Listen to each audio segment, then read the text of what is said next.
Aí, estamos aqui de novo, né? Fazendo um vídeo aqui das bananas, né? Que a gente estamos vendendo aqui, né? Para as crianças agora no Natal Esperança, né? Nós vamos comprar aí tudo de bombom. Graças a Deus nós já vendemos muita banana hoje, ainda tem muita aqui para vender. Mas nós estamos na fila vendendo.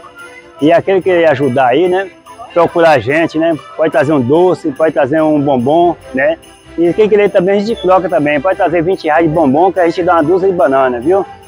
E estamos aqui, viu? Na porta do banco hoje, viu? Vendendo a banana aqui, comprar doce para as crianças. No Natal Esperança, no dia 24 nós vamos dar os doces para as crianças. Valeu, Rubi Vídeo!